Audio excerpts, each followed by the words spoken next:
எப்ப ஒரு மனுஷன் செல்ஃப் சென்டர்டா, அதாவது சுயத்தை வெளிப்படுத்துகிறவனாக இருக்கிறானோ, அவன் ஒருபோதும் தேவனுடைய வெயிட் என்ன என்பதை புரிஞ்சுக்க முடியாது.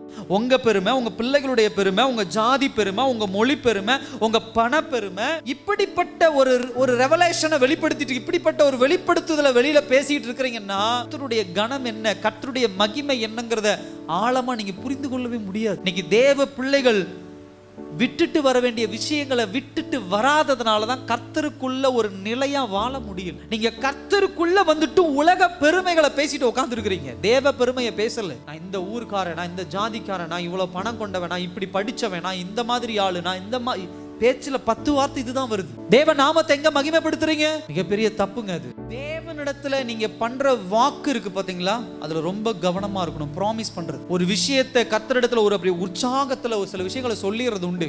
இன்னையிலிருந்து நான் என்ன பண்ண போறேன், உபவாசம் இருக்க போறேன் அப்படின்னு சொல்லிட்டு போய் வீட்டுல போய் என்ன பண்ணிடுறது, அதை மறந்துடும். சில பேர் ரொம்ப பண்றது என்னன்னா, குழந்தை இல்லாத டைம்ல ஜெபிப்பாங்க. ஆண்டவரே நீங்க குழந்தைய கொடுத்துட்டீங்கன்னா அந்த முதல் குழந்தைய ஊழியத்துக்குன்ற நான் ஒப்பு கொடுத்துறேன்னு சொல்லிடுவாங்க. குழந்தையும் வந்துடும், பிறந்துடும். அந்த குழந்தை வளர்ந்த உடனே அந்த மனசு வராது, ஒன்று மறந்துடுவோம், இல்லைன்னா ஞாபகம் வச்சுக்கிட்டே கொடுக்க மனசு வராது. அந்த பிள்ளை டாக்டர் ஆகணும், என்ஜினியர் ஆகணும், அதுக்கு ஒரு டைலாக் ஒன்று போடுவோம். அந்த பிள்ளை டாக்டர் ஆனாலும் கர்த்தருடைய ஊழியத்தை, அந்த பிள்ளை என்ஜினியர் ஆனாலும் கர்த்தருடைய ஊழியத்தை என்ன பண்ணும், செய்யணும். ஒரு டயலாக் என்ன பண்ணிடுறது, போட்டுறது இல்லை. என் பிள்ளை ஆண்டவர் எனக்கு ஒரு குழந்தையை கொடுங்க, அது டாக்டராகி ஊழியம் பண்ணும், அப்படியே ப்ராமிஸ் பண்ணும். எனக்கு ஒரு குழந்தையை கொடுங்க, அதை நான் உமக்கென்று ஒப்பு கொடுத்துறேன்.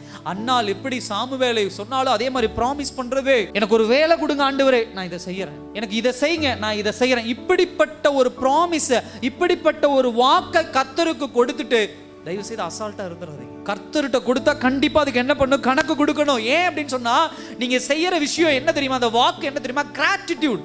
கிராட்டிடியூட் அப்படின்னு சொன்னா என்ன அர்த்தம் அப்படின்னு சொன்னா, கர்த்தர் செய்த நன்மைக்கு நான் என்ன செய்ய போறேன் அப்படின்னு நீங்க என்ன பண்றீங்க, ஒப்பு கொடுக்குறீங்க ஆண்டவருடைய சமூகத்துல. அது எந்த விஷயமா இருந்தாலும் சரி. இல்லைன்னா கர்த்தரிடத்துல ரிக்வெஸ்ட் மட்டும் வச்சுட்டு கம்முன்னு வாங்க, இல்ல பாஸ்டர் என்னால இருக்க முடியாது, என்னால அப்படி பண்ண முடியாது அப்படின்னு சொல்லி ரிக்வெஸ்ட் விண்ணப்பம் மட்டும் வச்சுட்டு வந்துருங்க. ஏன்னா சில விஷயங்களை வாக்கு பண்ணணும்னா ஆண்டவர் டக்குன்னு கொடுத்துருவேன். அண்ணால் அப்படிதான் நிறைய நாள் பிள்ளை இல்லாம கஷ்டப்பட்டா, ஆனா தேவ சமூகத்துல போய் ஒப்பு கொடுத்தா, ஆண்டவரே எனக்கு ஒரு பிள்ளையை கொடுத்தா நம்முடைய சமூகத்துல கொண்டு வந்து உடனே பிள்ளை கிடைச்சிருச்சு. என்ன பண்ணா, பிள்ளை பால் மறந்த உடனே 5 மாசம் 6 மாசம் 8 மாசம் வச்சுக்கோங்க, எவ்வளவு நாள் வயசு, தேவ சமூகத்தில் கொண்டு போய் என்ன பண்ணிட்டேன், கொடுத்துட்டான்.